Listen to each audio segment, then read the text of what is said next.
Our planet generates an incredible amount of extraordinary phenomenon. Some we take for granted, even if they are a little difficult to predict. Others occur to us as nothing short of miraculous. Often, these are events in places seldom seen by people. They are rare, mysterious, and many seem outright impossible. This series encapsulates the remarkable with the exceptional. Is seeing really believing? With the help of leading scientists, fact will be separated from fiction. Join us as we unravel the newly discovered science behind Northern Ireland's mysterious Giant's Causeway, discover the obscure Los Angeles tar pits, and walk between two tectonic plates in Iceland. It is a journey taken with eyes wide open. Welcome to Impossible Planet.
On the coast of Northern Ireland, pillars of stone thrust up from the earth in shapes so perfect they seem impossible.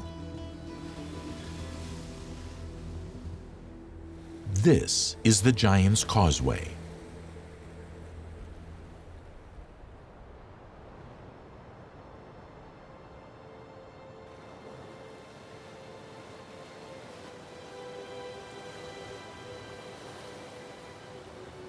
Whenever you were younger, you were told they were formed by a massive giant who put all these rocks together. But whenever you find out the real story, I think personally that is one of the most exciting parts of Northern Ireland's geology.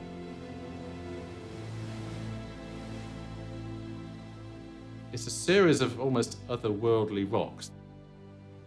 Rocks that are arranged in an extraordinarily regular manner, so much so that you can't imagine that they have not actually been chiseled out by somebody there with a hammer and chisel over hundreds of years. Yet they are all formed by natural process. And there lies the fascination of the Giant's Causeway. How could such streamlined structures occur naturally? The Giant's Causeway for me is so special because it tells us a story. It tells us a story about the history of where we live. The history of the Giant's Causeway reveals a time when this part of our planet was erupting with violent volcanoes that would eventually mold the surface of the Earth into a shape it takes today. The Giant's Causeway represents a fascinating period of Northern Ireland's geological history, really. Also, it's a spectacular place to visit with some really remarkable rocks, which a lot of people are going to think, well, how the heck did they form? The mesmerizing perfect columns have beguiled visitors for millennia. Scientists, however, soon found clues to how these perfect structures formed by looking at the type of rock found here. The most prominent is rock created out of volcanic lava flows and is called basalt. It is this that forms the majestic columns. The Giant's Causeway itself is made up of around about 40,000 basalt columns, which are really vertical columns of a dark black rock that has anywhere between 5 and 7 sides, so it looks like it's a huge big rock jigsaw all fitted together.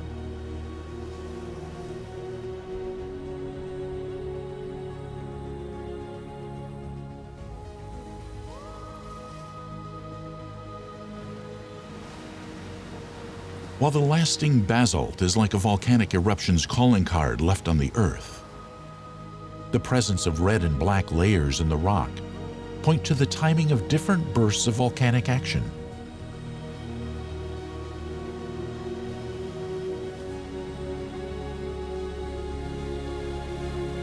You see two main periods of volcanic activity at the Giant's Causeway. If you look across to the east, you'll see there's a headland there, and it's got this red band sort of about halfway up. Below that, you see kind of rather dark layers. And so those were being erupted fairly frequent. But then there was a long period, a long pause, when there was no volcanic activity in that part of Ireland. Many minerals are found in basalt, and among them is iron. Over time, the iron embedded in the basalt became exposed through years of weathering, gradually changing the black rock to the rusty color we see today. As they weather, rain and such like, a lot of those iron minerals essentially go rusty, and that's what's created that red band. It's full of iron oxide. The red band indicates an earlier lava flow. Following this, volcanic activity appears to have paused for about 200,000 years. But it would be a surge of eruptions that resumed, that would ultimately form into the majestic columns we see today. These were born out of an unrivaled period of volcanic activity, where extraordinary amounts of lava gushed up through the landscape. Scientists estimate that more than 4,000 square kilometers of lava, enough to cover the island of Hong Kong 4 times over, flooded the region within 1 million years. There's much greater volcanic activity. They're what's called flood basalts, where you get huge amounts of lava actually pouring out in a relatively short amount of time. Thick flows of lava, as high as a 30-story building, poured into the vast hollow in the landscape. It's this gigantic pool of lava that gives the majestic columns of the Giant Causeway their awe-inspiring height. As impressive as the columns are the perfect geometric shapes these structures take. As you get down towards the causeway itself, you'll get your first glimpse of these regular columns, these hexagons and polygons of different number of sides. These mesmerizing shapes formed as the mountainous quantities of lava began to cool, solidify, and contract. So you've got 100 meters of lava, molten lava just sitting there as almost like an enormous puddle and spreading out on either side. As the 1200-degree lava cooled, it shrank and cracked. What has remained a mystery, though, is at what point the contracting lava began to split apart, forming the individual pillars we see standing to such orderly attention now.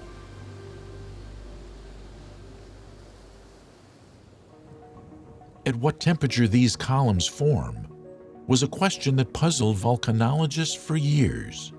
It wasn't until Jan Lavallee and his team at the University of Liverpool finally cracked it that this huge mystery was explained. I went to Giant Causeway in 2003, and at that point I did not know that I was going to research this. It was the first time I see this, and obviously it's very gripping, right, looking at that geometry. And I had a lot of questions. So I started asking him about how did they form, what temperature, and then he looked at me and said, well, we don't know. There's an awful lot we don't know about the columnar joint. Geologists studied them, trying to look at how the rocks are made. Mathematicians try to look at the geometry and how this whole puzzle fits together. But there's a lot of questions about the mechanical properties of these lava when they're cooling to form these rocks that we did not know. Jan and his team set out to prove whether the lava was hot, warm, or cold when it fractured into individual columns. The discovery would not only answer age-old questions about how the columns formed, but could lead to a greater understanding of how magma behaves in and around volcanoes. Their challenge: how to recreate cooling lava. I was curious to know, can we reproduce this? First, at what temperature did they form? That was important to me. If you don't know when it forms or what temperature it forms, then you can assume, does it happen in the magma at a really high temperature, 1200 degrees, or does it happen in the very cold rock at 200-300 degrees? Recreating lava-like temperatures is no small feat. Like with anything that's never been done before, one of the biggest hurdles was finding the resources to bring this invention to life. Jan worked with a series of engineers over a number of years to design a machine that would be able to handle extreme pressures and temperatures. From the moment we designed the machine, that I knew that I was ready to tackle the problem. So then we went to Iceland, and then this is when we started mapping all of these different deposits that tell us about each of these cooling events and cracking event taking place in the magma. We brought these rock back in Liverpool to study them, to prepare them for these experiments. Once the machine was built, the real work began. But it would take a very special type of furnace that could heat up a sample of volcanic rock to the point that it would mimic the fracturing behavior of the giant's Causeway columns. We wanted to look at this fracturing at high temperature, and whenever you want to do something at high temperature, well, there's a furnace around and it's inside, and we all appreciate looking at our pizza in the oven, making sure it's ready. Well, it's the same thing with our experiments. Having mastered a method to safely view the heated up volcanic rock, Jan's team was at last able to measure the rock's cracking point. The results revealed the rock split apart at temperatures between 840 and 890 degrees centigrade, suggesting that this was the same temperature the giant's Causeway would have formed. The discovery was a world first. It went viral. We were very surprised that in the first 2 weeks already 71 or some articles had been written about it, and apparently up to 200 and some million views, which is good. It means that actually what we produce finally has an impact to people. The amount of questions we can address, finally, it's all there. It's just there to be undertaken.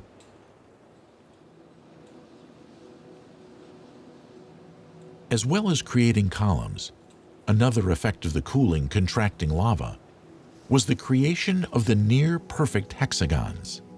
It's difficult to imagine lava cooling, from 1200 degrees centigrade and sort of solidifying. But you can actually see something that's pretty similar if you get a muddy puddle that dries out. As the mud dries out, it shrinks slightly, and you'll see quite often it forms these little polygonal patterns. In the case of the Causeway lava, it was so thick, it forms these immensely tall, impressive columns. Why do the columns form such perfect polygon shapes?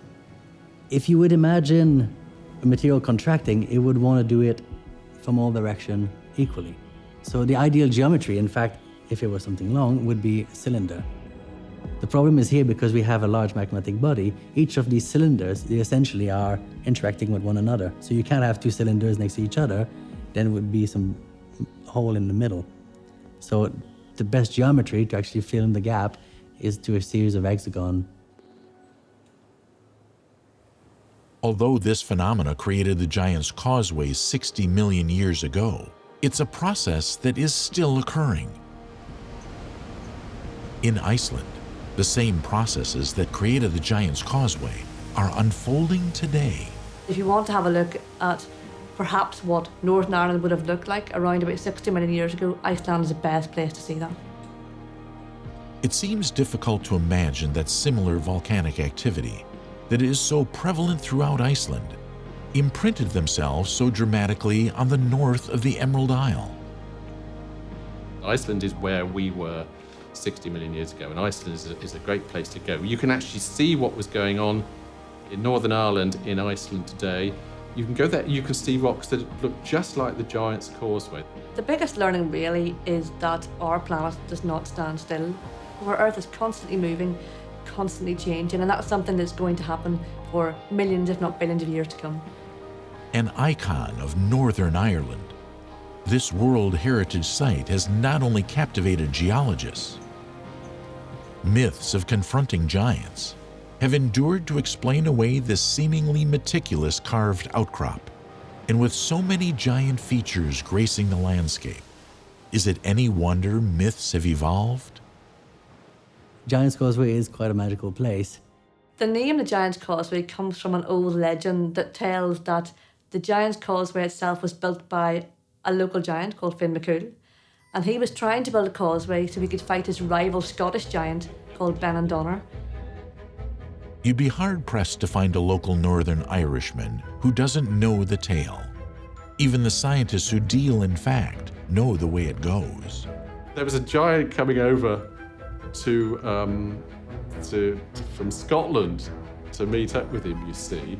And this giant from Scotland, I think, was a bit bigger, you see. So Finn McCool was a bit worried. The idea was that they were going to fight to prove he was the best giant.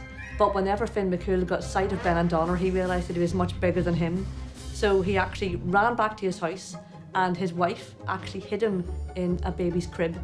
So whenever Benandonner actually got to Finn McCool's house, he looked in the crib, he saw what he thought was the baby. Oh my goodness, this is just a baby. How big's the real giant going to be? If this is the size of the baby, what size is the giant? And he apparently ran back to Scotland, tearing up the rest of the causeway as he went. So I think it's a lovely story because really it harks back to the days whenever people didn't understand geology. They didn't understand the science behind how the rocks formed. So popular is the legend of Finn McCool that many other stories have sprung up around key natural features. The giant eyes are one of the most famous earmarks here. The range of colors stem from the chemical makeup of the rock and a special type of weathering. When it weathers, it takes on a characteristic feature known as spheroidal weathering or onion skin weathering. And it's called that for a reason, in that the layers peel off like the layers of an onion. And as they peel off, they actually start to look like eyes, and that's where the giant's eye names come from. And this boulder can be explained as the fossilized boot of Finn McCool. The giant's boot is another feature you might see on the coast, and it's another boulder of basalt. The rock's remarkable shape has evolved due to erosion from the waves and elements that have sculpted it into this magnificent stone boot. The moniker of the giant organ explains the features on this cliff. It's just in reference to the columns themselves, these lovely basalt columns along one of the cliff paths, and as you approach them, they actually look like a giant organ that a giant might have actually at one point played. The giant, it seems, might also have played the harp. That has been the name given to these series of columns that were born out of lava cooling on irregular ground.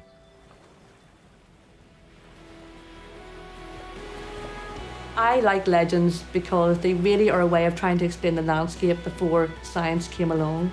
So I think they have a really good place in putting geology together with folklore, because really it tells a little bit of our history as well. But of course, the real reason is more exciting. Volcanoes are infinitely more exciting than a giant, in my opinion anyway.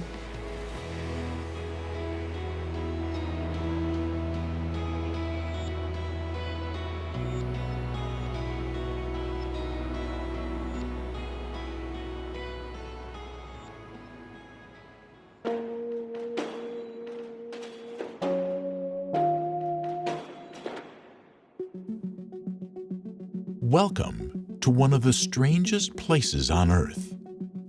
This is the Brea Tar Pits, a series of nearly 100 oily quarries made of a substance so sticky it has ensnared some of the largest animals ever to have walked the Earth.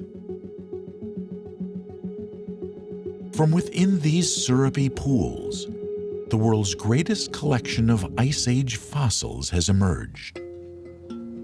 We have over 600 species of plants and animals preserved here. So it's one of the only places on Earth where you can really get a true snapshot of an entire ecosystem looking into the past. Emily Lindsay is a paleontologist who carries out investigations into what life on Earth was like thousands of years ago.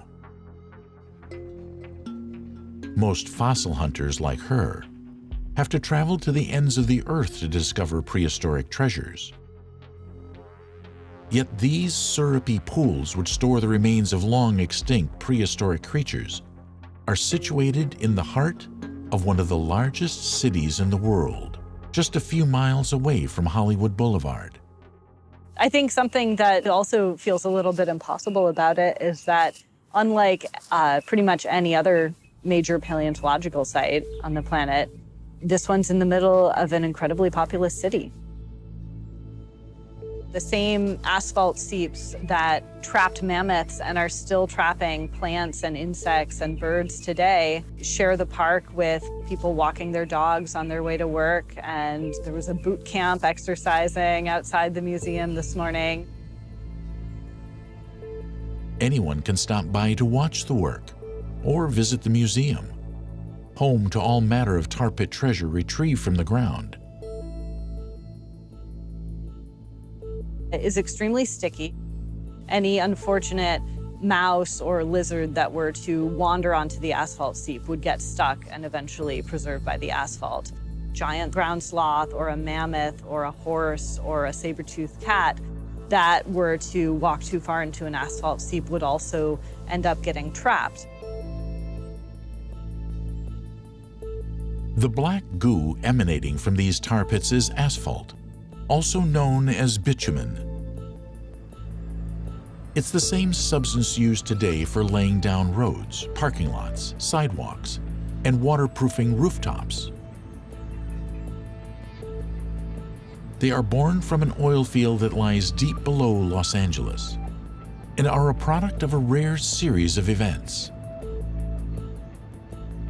A process that began millions of years before, when Los Angeles was part of the ocean, and microscopic algae flourished in it.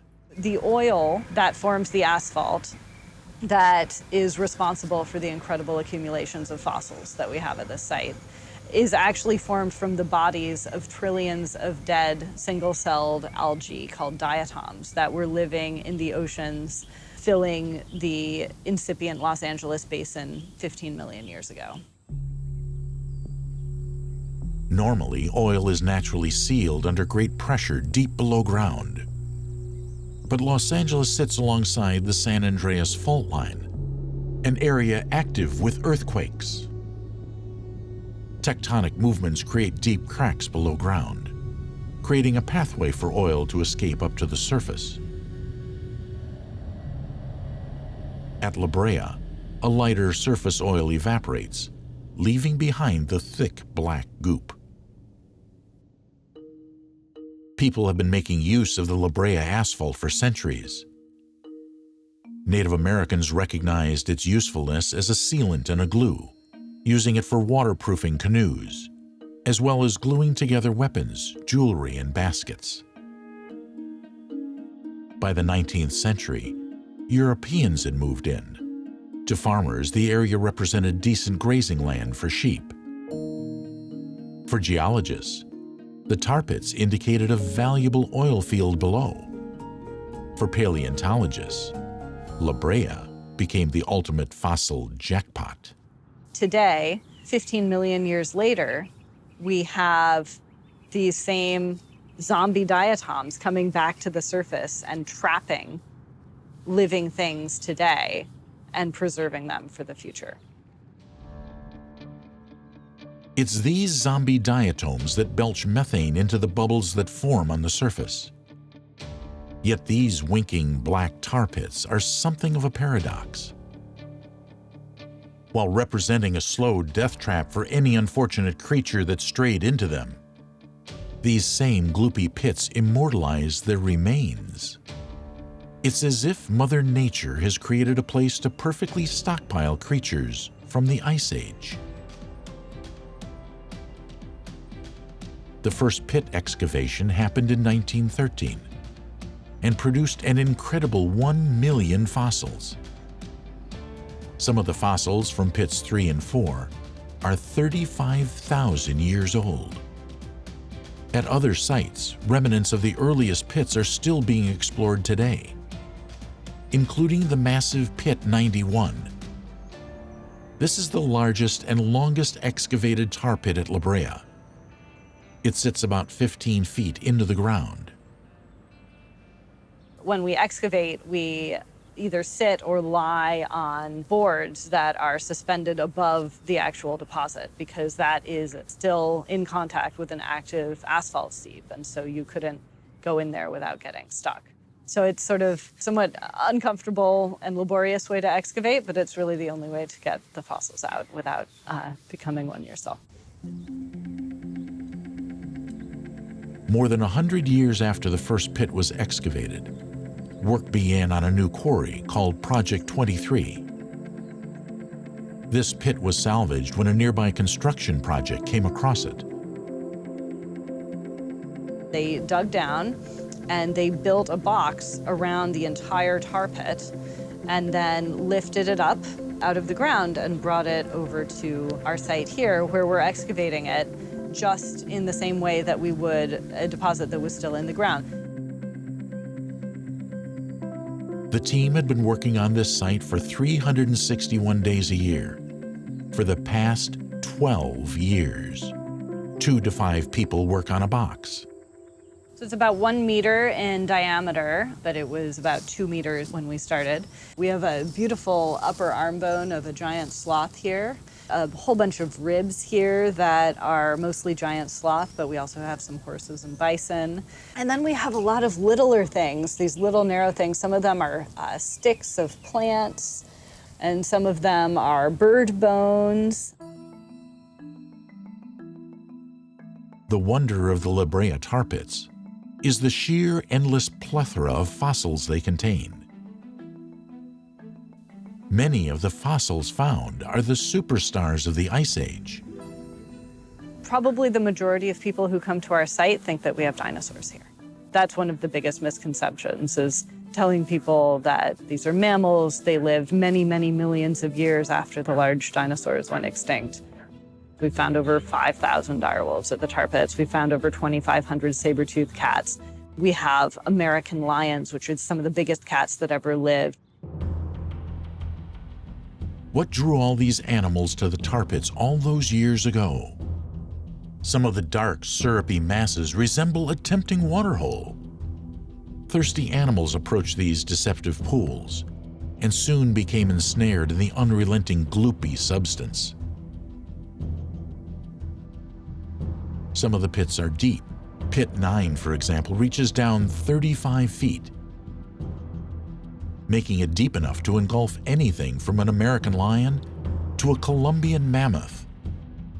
So far, more than 30 of these giants have been unearthed from Pit 9.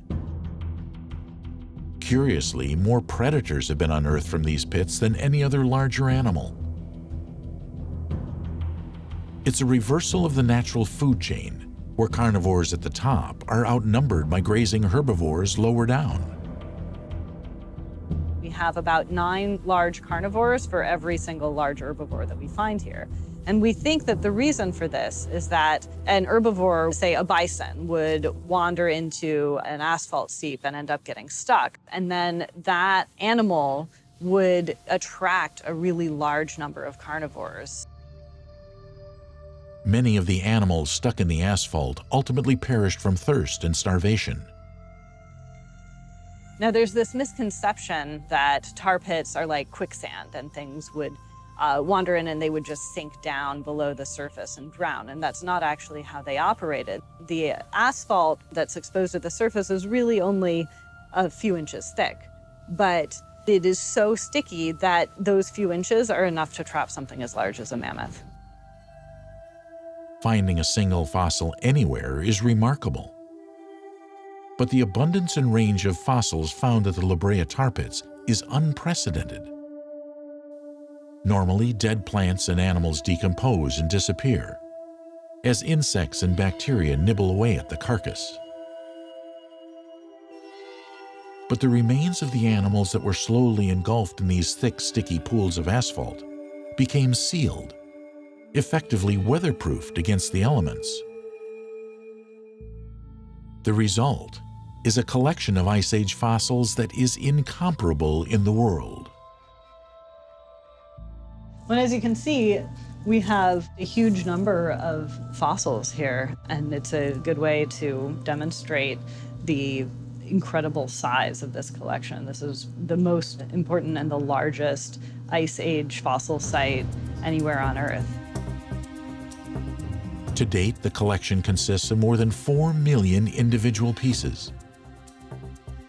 But the task of creating this unrivaled catalog is as gargantuan as the Ice Age animals that roamed this area. For the diggers, every fossil from the tar pit, no matter its size, is a precious piece of evidence that can tell us about our prehistoric past.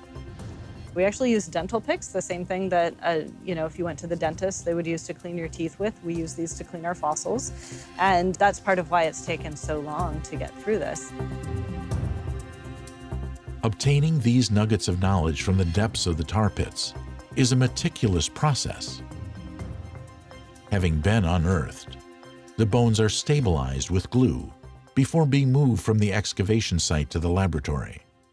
So this is one really cool piece that we have waiting to be prepared. This is the claw of a saber-toothed cat, and you can see, just like claws on modern house cats today, it's retractable.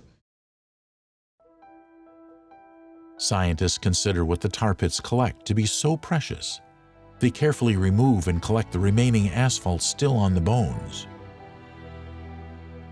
Everything that comes off of those bones is saved and then is strained through a sieve, because even that dirt that's just stuck to the bones might contain up to hundreds of microfossils in it. And so then that goes over to our microscopes, where other researchers can look through and start to identify those fossils.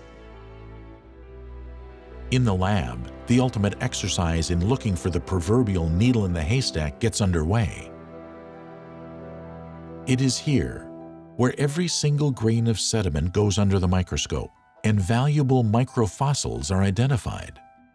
So this is actually where some of the most important science is happening at the Brea Tar Pits, because the vast majority of our more than 600 species of plants and animals that we've found are going to be coming out in this material. So all of that dirt that we collected from around the bones in the excavation site, and all of the dirt that came off of the bones that the paleontologists are cleaning over in the solvent area, gets washed and then strained, so that what we end up with is what we call matrix.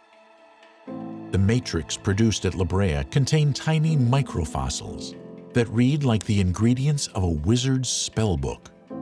This is actually a lower jaw of a rodent. This little tiny bone right here is actually part of a snake jaw. And I'm also pulling out lots of different plant fragments, as well of wood, leaves, and seeds, trying to figure out what types of plant species that we find here. Giant mammoths are perhaps the most famous of the now extinct animals from the Ice Age. So the discovery of Zed created quite a sensation. So this is Zed. He was one of the deposits in the Project 23 discovery, and he's a mammoth. So this is Zed's skull. This is his top teeth, and these are where his tusks would have come out. So his skull's sort of upside down on the ground. That's his lower jaw over there. Zed is the most complete mammal so far to be unearthed from the La Brea Tar Pits. At first, the discovery of Zed was inconceivable. When excavators unearth fossils at the tar pits, usually only a few parts of any given animal are preserved. They are usually found far apart from each other and grouped in amongst other animal bones that lived thousands of years apart.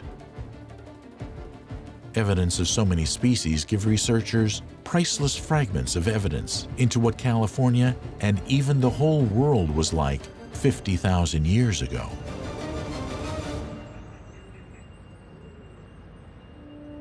Los Angeles looked a lot different before any humans arrived and started hunting animals and interacting with the ecosystems. So it was a very, very highly biodiverse area. Unlocking the secrets of La Brea Tar Pits fossils paints an incredible portrait of life on our planet during the Ice Age, as well as showcasing the rich biodiversity that lived in the area. The fossils found in the La Brea asphalt provide a snapshot of how the natural world responded to the last change in climate temperature. One of the things that makes the tar pit such a phenomenal place for scientists is that it covers a really crucially important point in Earth's history, which is the last 50,000 years. So during that time period, Earth experienced the last major episode of global warming. It was the time period when humans first arrived on the American continents and started spreading out and interacting with ecosystems here. And it was also the time period when about 3/4 of the large mammals in the Americas went extinct. And so for scientists today who are trying to understand how modern ecosystems are going to respond to modern climate change or to increasing human populations or to the loss of important species, this is one of the best places to look and understand the long-term impacts of those changes. You have this incredible intersection of this rich scientific representation of the past and this modern cultural landscape right on top of it. The La Brea Tar Pits are not just a phenomenal place for scientists. They are a phenomenal place for the whole world. A place where an impossible variety of creatures, great and small, have been seemingly reborn from the guts of the earth, helping us understand what our own future may hold through the lessons it's given us about our past.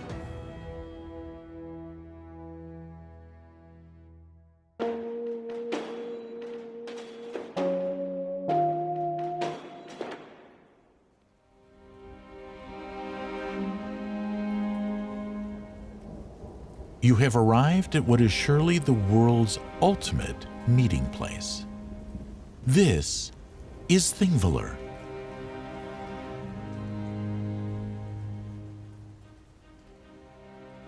Situated in the west of Iceland, Thingvellir has drawn people together for over 1,000 years. In the year 970, early Viking settlers selected Thingvellir as the location of what would become one of the longest surviving parliaments in the world. With its natural solemn grandeur, few sites could have been more appropriate for the creation of laws. For 800 years, Icelanders have assembled here against this colossal backdrop, showcasing the Earth's natural forces at work.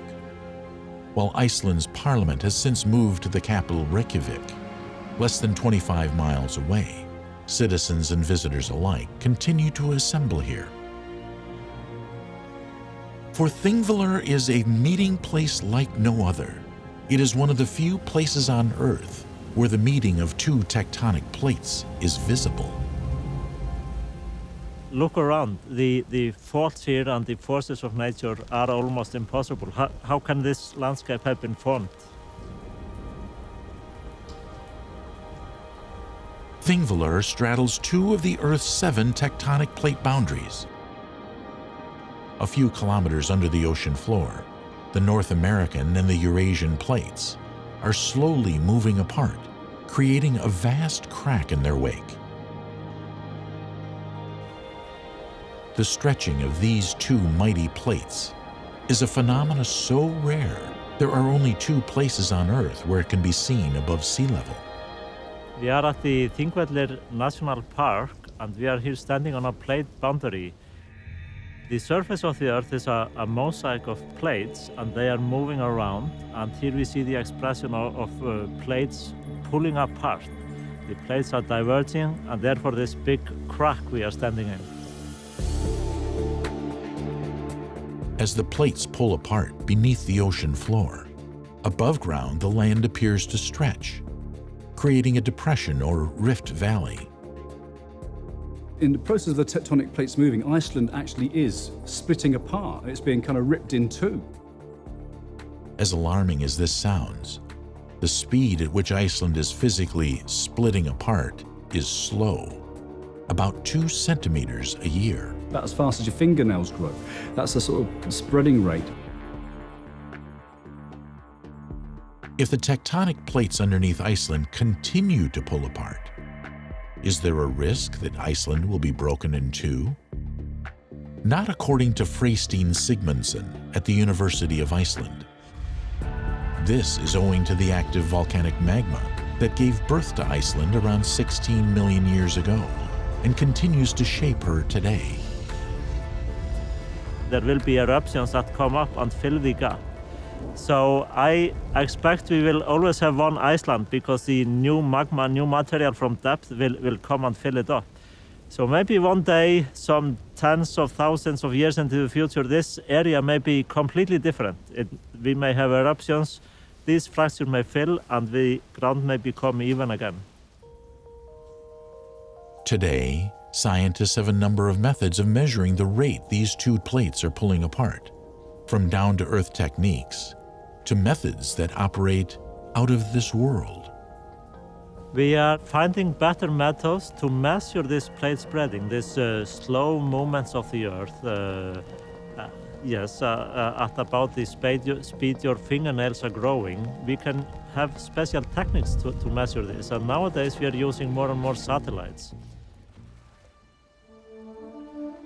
Another spectacular view of the plates is underwater.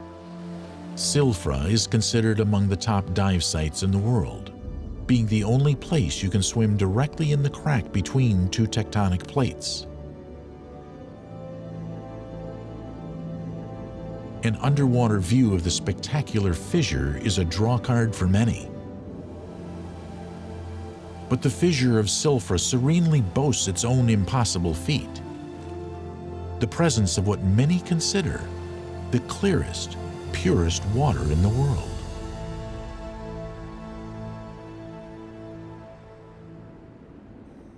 When diving, one of the first things you do is take a sip. It is likely the most pristine you'll ever taste. The presence of Silfra's water has undergone an extraordinary passage of its own. 12,000 years ago, glacier melt collected into a body of water. Following a volcanic eruption, it became sealed under a massive thick layer of lava. Over time, this seal of volcanic rock has served as a natural and highly effective filter. In fact, it is so thorough, the water filling the fissure of Silfra has taken decades to move through it. The result is water with visibility over 100 meters and exceptional purity. The ease of viewing these magnificent tectonic plate boundaries here is a feature few places in the world can claim. That's great for geologists because it's like instead of buying a submarine and going down into the dark, you can actually stand on land and kind of see what a mid-ocean ridge kind of looks like. Most plate boundaries occur 3 kilometers below sea level, with only 2 exceptions. In 2 locations, here in Iceland and actually in a part of Africa, this mid-oceanic rift system comes on land because of excessive mantle upwelling, hot material that is going towards the Earth. Our planet is made up of several layers, the thickest of these being the Earth's hot rocky mantle. When this rocky mantle becomes excessively hot, it can well up close to the Earth's surface, creating what experts call a mantle plume.